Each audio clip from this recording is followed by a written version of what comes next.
everyone. Welcome to week 5 of your Medical Language 1 course. This week we are covering chapter 3 on gastroenterology. Before I start talking about this particular chapter, though, I wanted to remind you of a few things. This is week 5, so what that means is that this week you will have your midterm exam.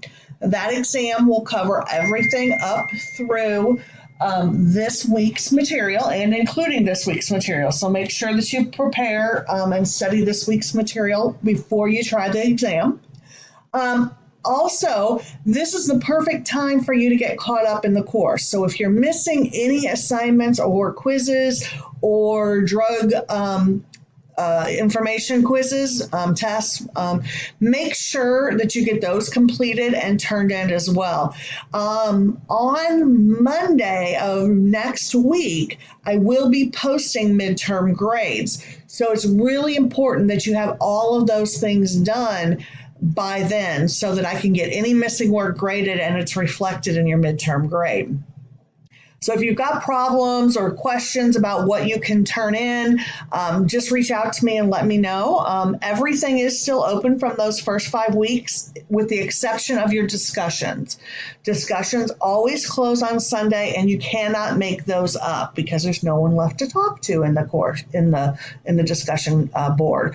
So keep that in mind. So only thing you're able to do are those drug information tests, regular quizzes, and your assignments. But if you're missing any of those, now's the time to get them turned in. So let's take a look at Chapter 3 real quick. Chapter 3 is all about gastroenterology. So what we're doing is we're studying the structures of the GI system. We're going to be looking at the process of digestion, some of those common diseases and procedures, some of the drugs, and then, of course, we're going to be looking at words and how to form words again. So when we study the gastrointestinal system and all of the things that are used to treat the diseases of the gastrointestinal system, that's the specialty called gastroenterology.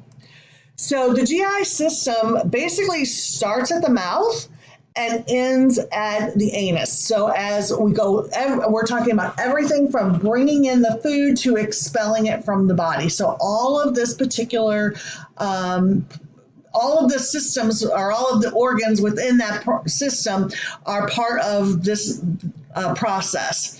So there's probably one of the best things that you can look at on this slide deck. We're going to talk about the upper GI system and the lower GI system and what all those pieces and parts are. But probably, to me at least, one of the most important slides that you can look at, and it will help you really understand how everything works, at least visually, as far as what comes first, what comes second, things like that.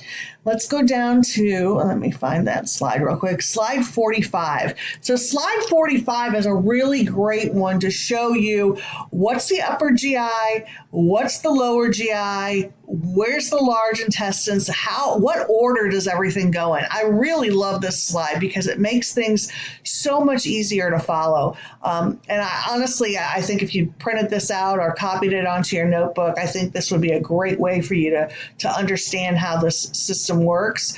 Obviously, you're going to want to look at the slides between here and there, but it'll give you more detail about all of those different parts and their specialties and what they do and all of that. But just to get that whole visual of what happens first, second, third, and so on, this is a great slide.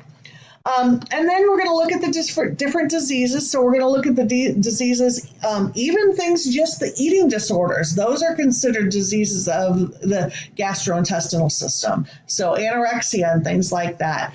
And then, of course, the things that you might think of that are a little more common, heartburn, nausea and vomiting, ulcers, things like that. And then from there, we're going to go on and we're going to look at some of the different tests that can be done to diagnose some of these diseases and to treat things. So laboratory and diagnostic procedures, blood tests are, of course, pretty common. So we can also look at feces specimens, and as gross as that might sound, there are people who that is part of their job. They not only look at blood samples. So when you think of lab work, we usually think of blood work, but yes, we might be taking fecal samples and looking at them as well.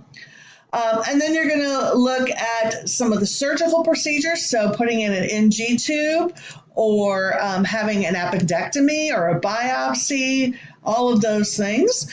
And then finally, we're going to look at some of the different drugs that are used to treat some of these conditions. So antacids, antibiotics, antidiarrheals, antiemetics. Those are the drugs that help you keep you from vomiting, things like that. So if you have any problems or questions this week, please make sure that you reach out to me and have a great week.